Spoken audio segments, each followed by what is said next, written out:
കഴിഞ്ഞ ദിവസം ഉത്തർപ്രദേശിന്റെ വ്യാവസായിക നഗരമായ നോയിഡയിൽ നടന്ന കലാപത്തിന്റെ മുഖ്യ സൂത്രധാരൻ തമിഴ്നാട്ടിൽ നിന്ന് പിടിയിലായിരിക്കും. ഇതോടുകൂടി ഈ കലാപത്തിന് പിന്നിൽ പ്രവർത്തിച്ച സംഘടനയുടെ ചില നേതാക്കന്മാരെയും പോലീസ് അറസ്റ്റ് ചെയ്തിട്ടുണ്ട്. പ്രത്യേക അന്വേഷണ സംഘമാണ് അറസ്റ്റ് ചെയ്തിരിക്കുന്നത്. തമിഴ്നാട്ടിൽ നിന്ന് പിടിയിലായ ഇതിന്റെ സൂത്രധാരൻ ആദിത്യ ആനന്ദ് റസ്തി എന്നാണ് ഇയാൾ അറിയപ്പെടുന്നത്.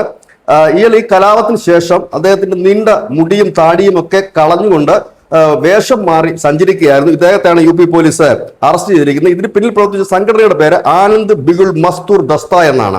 ഈ ആനന്ദ് ബിഗുൾ മസ്തൂർ ദസ്ത ഈ തൊഴിലാളികളെ സംഘടിപ്പിക്കുകയും അവർക്കിടയിലേക്ക് പ്രകോപനപരമായ പോസ്റ്റുകളും മറ്റും വിവിധ വാട്സപ്പ് ഗ്രൂപ്പുകൾ വഴി അവർ സൃഷ്ടിച്ച് പ്രചരിപ്പിക്കുകയുമായിരുന്നു.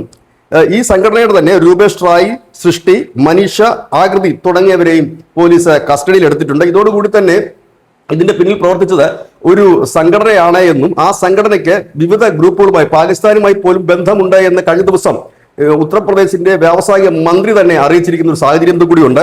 ഏതായാലും ഇപ്പോൾ കലാപം ഇല്ലെങ്കിൽ സംഘർഷ സാധ്യത കെട്ടടങ്ങി. ഈ പ്രതികളുടെ ഉദ്ദേശം എന്തെന്ന് ചോദിച്ചു കഴിഞ്ഞാൽ, ഇപ്പോൾ ഇന്ത്യയിൽ അതിവേഗം വളരുന്ന ഒരു വ്യാവസായിക നഗരമാണ് നോയിഡ. ഇന്റർനാഷണൽ കമ്പനികൾ അടക്കം വലിയ മുതൽ മുടക്കാണ് നടത്തിയിരിക്കുന്നത്. അവിടെ അനവധി വലിയ കമ്പനികൾ തന്നെയുണ്ട്. ഇനി വിദേശ മൂലധന നിക്ഷേപം ഇവിടെ ഉണ്ടാകരുത്, ഇവിടെ ഡെവലപ്മെന്റ് ഉണ്ടാകരുത്, നശിക്കണം. അങ്ങനെ ഈ സർക്കാരിന്റെ പ്രതിച്ഛായ നഷ്ടപ്പെടണം, ഈ രാജ്യം തകരണമെന്ന് ആഗ്രഹിച്ചുകൊണ്ടാണ് ആനന്ദ് ബിഗുൾ മസ്തൂർ ദസ്ത എന്ന് പറയുന്ന സംഘടനയും ഇതിന്റെ പ്രവർത്തകരും ഇത്തരം ഒരു കലാപത്തിന് കോപ്പുകൂട്ടിയതും അത് കലാപമായി മാറിയതും. പക്ഷേ യോഗി ആദിത്യനാഥ് ആ കലാപത്തെ അടിച്ചൊതുക്കുകയും അതിന്റെ സൂത്രധാരരടക്കം ഇപ്പോൾ പൊക്കുകയും ചെയ്തിരിക്കുന്ന news desk news India Malayalam.